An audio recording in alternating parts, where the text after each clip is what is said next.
Halo Sinekre, balik lagi sama gue Rashid Hari. Yang kali ini bakalan ngomongin salah satu film yang tayang di bioskop minggu lalu sebenarnya sih. Masuknya udah minggu lalu nih, agak-agak telat nih termasuk ke utang review gue. Dan tayangnya sayangnya cukup limited, jadi gue gak bisa menjamin pada saat review ini dipublish di kota lu tuh masih ada filmnya atau enggak. Tapi misalkan ternyata masih ada, langsung lu tonton. Karena buat gue ini adalah salah satu film paling keren, paling indah tahun ini, yaitu Daddio, yang dibintangin sama Dakota Johnson dan Sean Penn. Jadi ini kayak kombinasi aktris yang agak-agak muda sama aktor yang lumayan senior. Bukan cuman keren nih film, ini film juga penting. Ini film penting buat ditonton, apalagi di era sekarang, era modern, era medsos nih, dimana orang tuh makin kayak seolah-olah menghindari interaksi sama sesama manusia di real life, lebih banyak interaksi di dunia maya. Di dunia maya kelihatannya tuh kayak cerewet banget, rame banget, tapi begitu di dunia nyata kayak males berinteraksi sama orang lain. Gue juga kayak gitu sebenarnya sih kadang-kadang. Terus ini adalah era dimana orang-orangnya tuh kan makin individualis, which is sebenarnya nggak salah sih. Ada poin positifnya nih, makin individualis, orang-orang makin menghargai hak personal, makin ngeh soal pentingnya self love dan lain-lain. Tapi di sisi yang berbeda, banyak juga yang bikin orang-orang tuh jadi males, jadi lupa buat terhubung sama sesamanya. Terus akhirnya makin gampang tersinggung lah orang-orang, makin males buat mencerna omongan atau tulisan orang lain, nggak mau berpikir lebih jauh. Kalau ada hal yang nggak dia suka, langsung wah ini jelek nih, nggak mau mencerna lebih jauh soal kenapa atau ada maksud terselubung nggak di omongan itu. Nah, ini film yang sangat penting buat ditonton di era-era seperti itu. Dan ini film yang bikin gue teringat soal keindahan interaksi dan komunikasi manusia, dimana manusia tuh pada saat ngobrol tuh bisa saling bertukar perasaan, bertukar opini, saling terhubung, kadang mendengar omongan yang mungkin bikin hati kita damai, bikin hati kita tenang, bikin tercerahkan pikiran kita. Atau sebaliknya, kadang omongan yang kita dengar dari orang lain itu bikin kita kesel, bikin kita gak nyaman. Dua hal itu selalu ada, dan buat gue itu yang bikin komunikasi, bikin interaksi, koneksi antar sama manusia itu kerasa indah. Dan di film ini kita dibawa masuk ke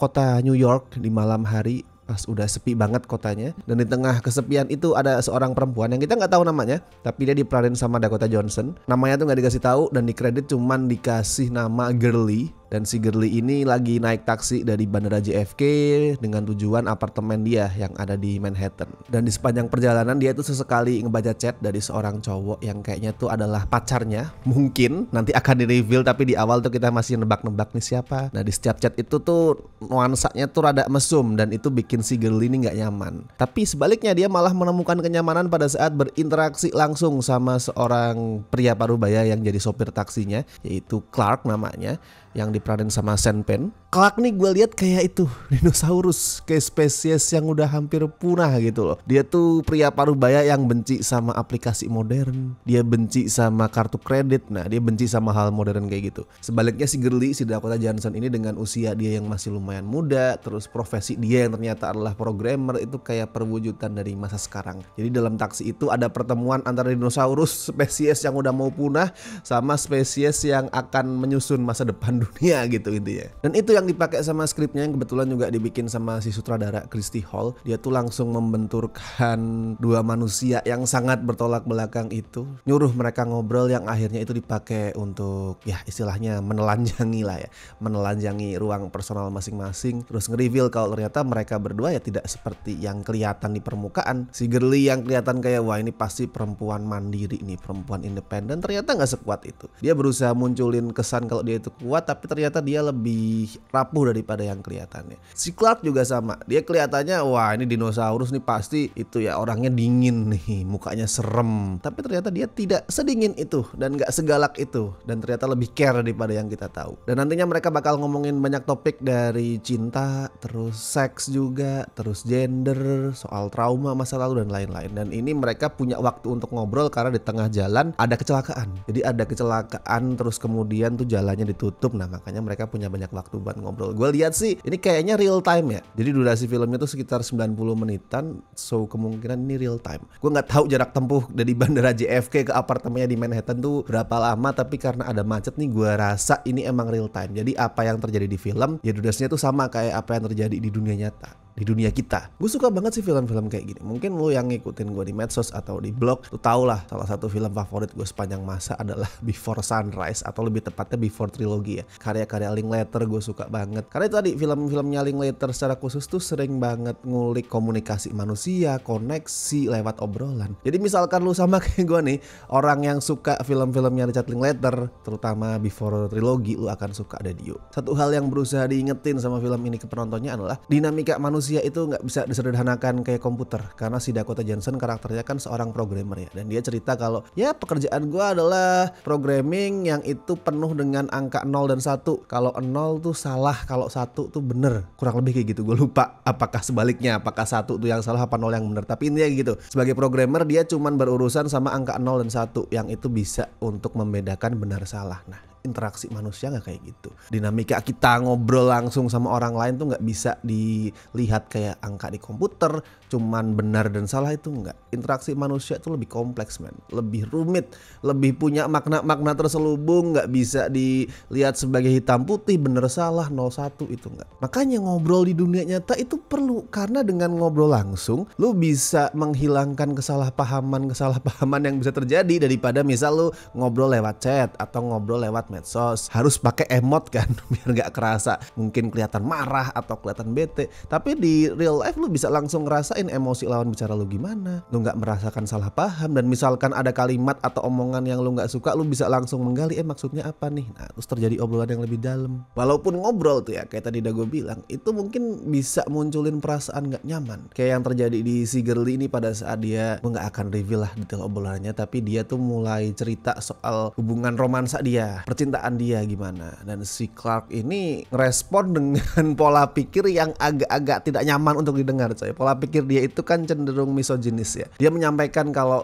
buat banyak cowok cewek itu cuman alat aja buat seks gitu, dan itu bikin si Girly nggak nyaman. Gue pada saat nonton juga nggak nyaman, dan gue ngeliat review orang-orang di medsos mungkin atau di Letterboxd tuh juga mengeluhkan hal yang sama, kayak kenapa sih ini ada obrolan yang misoginis, tapi justru itu poinnya. Dedio ini bukan film yang seksis, dia bukan film yang misoginis, tapi dia film yang punya karakter yang dulunya adalah seorang misoginis. Nah itu loh, itu perlu lo perhatikan pada saat dua karakter ini ngobrol. Dan si Dakota Johnson ini walaupun dia risih, dia tuh gak langsung menampik si Clark kayak udah lu diem, lu bangsat tuh, lu cuman seorang misoginis yang gak paham educate yourself dan lain-lain. Gak, dia kerasa kesel dan dia ngomong itu, dia ngomong kayak I really hate you right now, dia ngomong seperti itu. Tapi dia tetap dengerin pada saat si Clark tuh ngomong, karena dia pengen tahu kenapa sih dia ngomong seperti ini, ada maksud lain gak dibalik omongan dia, intensi dia, alasan dia ngomong hal seperti itu ke gue tuh apa. Dan ternyata memang ada alasan lain. Dan si Clark ini juga, bukan gue bilang dia gak misoginis ya, tapi dia tuh ngaku kalau dulu gue adalah pria seperti itu, sekarang gue beda. Dan sebenarnya si Clark tuh bukan lagi kayak berusaha nge-brainwash Girly dengan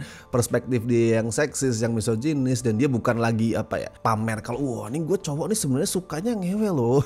Cewek tuh sebenarnya hanya alat gitu, enggak. Sebaliknya Clark itu ngomong apa adanya dengan tujuan untuk menyadarkan si cewek, si Dakota Johnson, biar dia itu nggak jatuh ke perangkap cowok-cowok brengsek, cowok-cowok mesum kayak si Clark pada masa lalu. Sekali lagi ya, kalau misalkan itu terjadi di medsos yang dengan gampang tuh ngebrand bahwa wah ini tuh misoginis, itu seksis, tanpa berusaha tahu maksud lain dari omongan itu, dan nggak ketemu langsung, jadi nggak tahu emosi orang yang ngomong tuh seperti apa, ya kacau udah. Dan jelas ya Dedio ini nggak mendukung pola pikirnya Clark di masa lalu, karena dia in the end tuh tetap ngomong ya pada akhirnya era ini bakalan berubah, zaman ini bakalan berkembang, orang-orang atau benda-benda yang ketinggalan zaman suatu saat tuh bakalan punah, bakalan musnah kalau nggak mau beradaptasi. Orang-orang kayak Clark yang nggak mau pakai kartu kredit, yang benci sama aplikasi, yang berpikiran ketinggalan zaman, itu bakalan hilang, bakalan lenyap kalau dia tuh nggak mau berubah. Makanya di ending, nah ini nggak apa-apa gue reveal endingnya karena ini part yang nggak berpengaruh ke plot. Di ending akhirnya si Dakota Johnson itu ngebayar pakai credit card karena dia nggak bawa cash, dan si Clark akhirnya ya udahlah nggak apa-apa. Itu kayak simbol gitu, simbol dari gimana ya pada akhirnya orang-orang harus beradaptasi dengan hal modern, dengan pemikiran-pemikiran yang lebih maju, yang nggak ketinggalan zaman, yang nggak konservatif. Orang-orang harus beradaptasi dengan itu karena hal-hal yang jadul, yang ketinggalan zaman itu bakalan punah. Dan film ini tuh kayak bilang bahwa yang paling penting itu sebenarnya pada saat dua manusia berinteraksi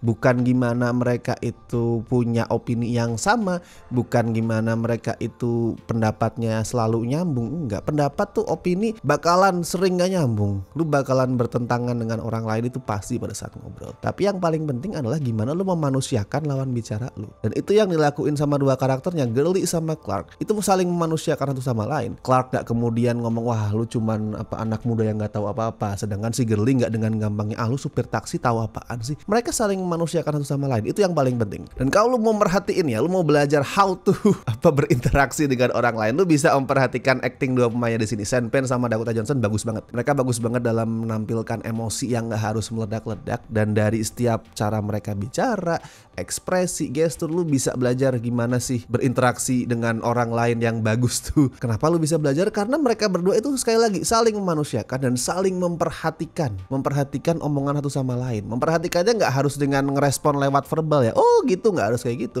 Cukup dengan tatapan mata, lewat spion mobil, itu udah cukup. Yang penting mereka memberikan gestur sekecil mungkin untuk ngasih atensi ke lawan bicaranya. Cuman gini ngeliatin, atau mungkin senyum, atau oh gitu, itu udah cukup. Sama gue juga suka approach-nya si Christy Hall, sutradara, dalam ngemas film ini. Bikin tempo filmnya kayak kayak vibing sama itu tadi, keheningan malam, kayak menyesuaikan diri sama malam yang sunyi, yang sendu, yang damai. Jadi filmnya gerakannya juga nggak terlalu cepat, nggak ada juga ledakan-ledakan emosi yang gede, itu nggak ada. Temponya dibikin ya kayak taksi yang nggak ngebut, yang mungkin jalan dengan kecepatan 60 km per jam atau maksimal 80 sekali naik, tapi nggak pernah nyampe 100 ke atas, nggak pernah. Jadi kayak medium aja gitu, ya vibing aja dengan suasana malam, dan itu damai banget rasanya. Dan nggak kerasa membosenin ya, karena emang tujuannya adalah ngajak penonton buat berkontemplasi, buat merenung. Sama kayak si Dakota Johnson naik taksi, kecepatannya medium, sambil sesekali ngelihat keluar jendela, dan dia mikir, merasakan, berkontemplasi, ini harusnya gue tuh jadi manusia hidup seperti apa ya,